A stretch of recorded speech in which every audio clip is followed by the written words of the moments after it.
Bonjour Alexis Lacroix. Bonjour Emma Sauter. Vous êtes directeur de l'hebdomadaire Actu-J et c'est une visite sous forme de test. Binyamin Netanyahou est à Washington. Peut-il convaincre Donald Trump de réduire, voire carrément de supprimer les 17% de tarifs douaniers imposés par le président américain à Israël? Car Israël, comme tous les pays du monde, subit de plein fouet les mesures commerciales ou la guerre commerciale, comme l'appellent certains, lancée par Donald Trump. Comment Israël peut réagir, sachant que Jérusalem a besoin du soutien américain face aux menaces qui l'assaillent à ses frontières? De quel levier dispose Binyamin Netanyahou? Votre lancement, évidemment, répond implicitement à la question. Cette guerre commerciale concerne aujourd'hui tout le monde, tous les alliés traditionnels des États-Unis, de l'Occident européen jusqu'au Japon, en incluant bien sûr l'Australie, la Nouvelle-Zélande et bien sûr l'État d'Israël, qui est un ami très étroit, très proche des États-Unis. Mais vous voyez bien que dans cette conception du monde qui s'est développée à la faveur de, j'allais dire, du nouveau Trump, mais aussi des personnes qui l'entourent, de J.D. Vance, de Rod Dreher, des intellectuels post-libéraux et nationalistes, il n'y a plus vraiment d'amis. En tout cas, voilà. Qui aime bien châtie bien, c'est-à-dire les amis sont châtiés, entre guillemets, sur un terrain, là en l'occurrence tarifaire et commercial, mais ceci recoupe évidemment d'autres châtiments qui leur sont régulièrement infligés sous les télévisions du monde entier. Donc effectivement, la partie reste serrée pour le Premier ministre israélien. Il y a un élément sur lequel je crois il table, d'après ce qu'il a dit à son entourage, ça a fuité dans la presse depuis hier, c'est sa bonne relation personnelle, disons, les bonnes ondes qui se dégagent dans la relation personnelle qu'il entretient depuis longtemps, même avec des hauts et des bas, avec le locataire de la Maison Blanche. Et donc effectivement, sur un plan psychologique, il part peut-être un tout petit peu moins défavorisé, un tout petit peu moins lesté par des préjugés dans l'esprit de Donald Trump que d'autres dirigeants occidentaux. Donc je pense surtout sur ce levier psychologique, mental. Vous savez bien qu'une relation, c'est une dynamique, et c'est sur ce levier qu'il va peser afin d'amoindrir la sévérité des mesures prises par les États-Unis à l'endroit d'Israël comme à l'égard d'autres puissances occidentales. Alexis Lacroix, Donald Trump est tellement versatile que on ne sait pas vraiment si une relation personnelle peut jouer entre Binyamin Netanyahou et lui. Alors vous avez raison, je suis ultra prudent, c'est-à-dire ce que je comprends de cette diplomatie transactionnelle, pour résumer ce qui s'est mis en place, c'est-à-dire une diplomatie du deal permanent, tous azimuts et sans principe, c'est-à-dire sans cette distinction qui a si longtemps appartenu, vous savez, au cours le plus intérieur de la diplomatie américaine, qui faisait la distinction, en gros, pour aller vite, entre les démocraties et les tyrannies. Aujourd'hui, c'est fini. Aujourd'hui, on deal, j'allais dire, de la même manière avec à peu près tout le monde, avec les États de droit démocratique, mais aussi avec les États autoritaires. Donc vous avez absolument raison, ça n'est pas une assurance tout risque. Le fait d'avoir une bonne relation n'est pas une assurance tout risque face à un dirigeant. Il n'y a plus d'assurance tout risque? Alors, je pense qu'effectivement, si on prend au sérieux ce qui est en train d'arriver depuis un peu plus de 2 mois et demi, avec cet entourage, les déclarations des uns, des autres, les idéologies à la fois hyper technicistes et hyper transactionnalistes qui se déploient autour de lui, le libertarisme d'extrême droite de certaines figures autour de lui, je pense à Elon Musk notamment, qui est un homme d'extrême droite dans la culture, c'est absolument évident.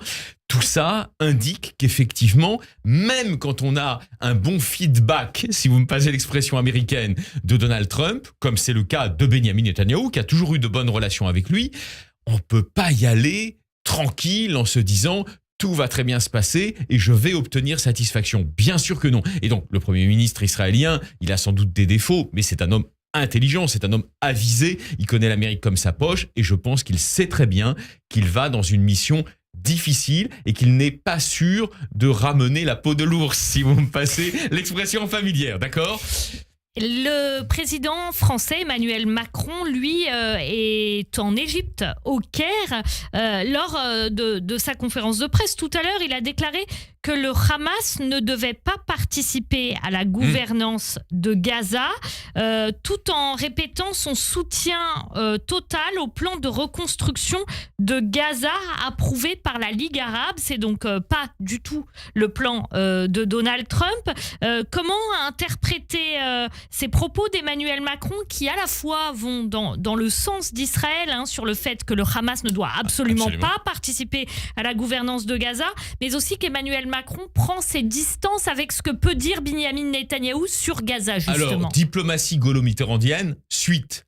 C'est du Hubert Védrine, c'est-à-dire on continue sur notre ligne française qui, c'est vrai, du point de vue d'Emmanuel Macron, là je ne la juge pas, je la décris avec vous, n'est pas ressentie de son point de vue comme une ligne anti-israélienne. Simplement, c'est la ligne historique de la France. Nous sommes pour une paix de compromis et ça prend deux formes actuellement, vous avez absolument raison.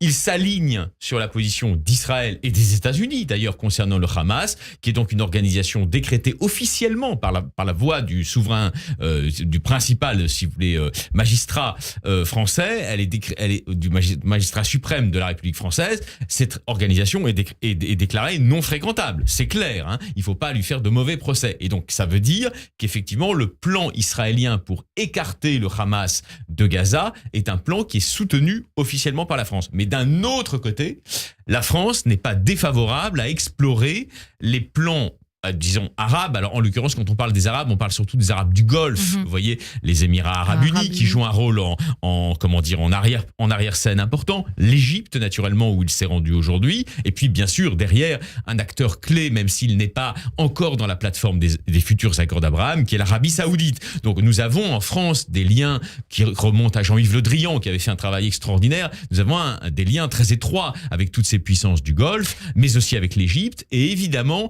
le souhait du président de la République, je ne le juge pas, je le décris, c'est de se servir de l'étroitesse de ces liens logistiques, diplomatiques, économiques, stratégiques, militaires, pour peser sur une solution de paix qui accompagnera, à mon avis, pour le coup, celle que Donald Trump aura vocation à mettre en place, si sa versatilité ne l'en empêche pas.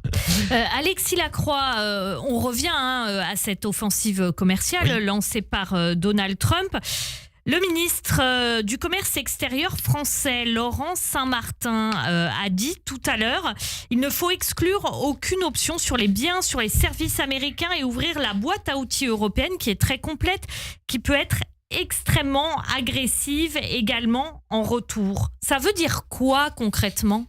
Ça veut dire que dans un On est en guerre commerciale avec les Américains ? Alors, pas encore, mais ça veut dire que face à un bras de fer, comme celui qui s'engage. C'est pas une guerre véritablement. La guerre, c'est avec la Chine, c'est avec des pays comme ça.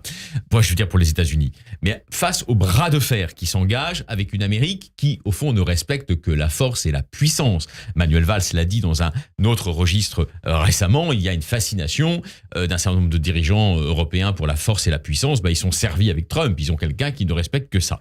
Donc, effectivement, les Européens classiques, si vous voulez, des gens comme Emmanuel Macron, comme Friedrich Merz, le chancelier allemand, comme Keir Starmer, le Premier ministre britannique, sont en train d'en tirer les conséquences. Et ils se disent, on va pas sortir les armes de guerre létales tout de suite, mais on va faire comprendre aux Américains qu'on n'accepte pas les conditions inacceptables auxquelles ils veulent nous soumettre sur le plan tarifaire et douanier. C'est ça que veut dire Laurent Saint-Martin. Ne pas accepter, qu'est-ce que ça peut nous coûter à nous en France et en Europe ? Je ne veux pas sortir de mes domaines de compétences. Vous voyez, il faut être honnête. Ouais. Je ne suis pas spécialiste de ces domaines de transactions douanières, mais il est absolument évident que nous sommes, si on globalise, nous sommes face à des États-Unis nationalistes, isolationnistes, égoïstes, qui veulent plus payer pour l'Europe. Et c'est absolument évident que s'ils sentent une résistance de la part des Européens, ils auront une double réaction, davantage de respect qu'ils ne l'ont montré ces dernières semaines.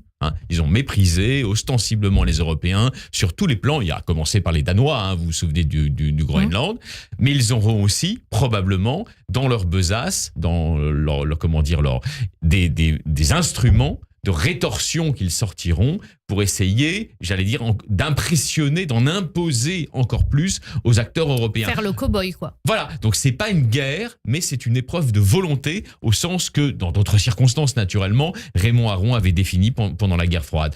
Nous sommes engagés, c'était absolument incroyable, personne ne l'eût imaginé il y a encore 5 ou 6 mois, nous sommes engagés dans une épreuve de volonté avec cette administration de cow-boy. Qui ressemble à une guerre froide. Oui, sur ce plan-là, tout à fait, même si, évidemment, il n'y a pas de menace stratégique et militaire des États-Unis à l'endroit de l'Europe, ça n'est pas l'objet, mais en revanche, il y a la volonté d'affaiblir coûte que coûte le vouloir être européen, et je crois que c'est en train de produire l'effet inverse, c'est-à-dire le désir de beaucoup de chefs d'État européens, dont on pense qu'on veut par ailleurs, le problème n'est pas là, de s'affirmer comme puissance. Merci beaucoup Alexis Lacroix, directeur de la rédaction d'ActuJ. Bonne fin d'après-midi À vous aussi, chère Eva, merci. Merci. Merci.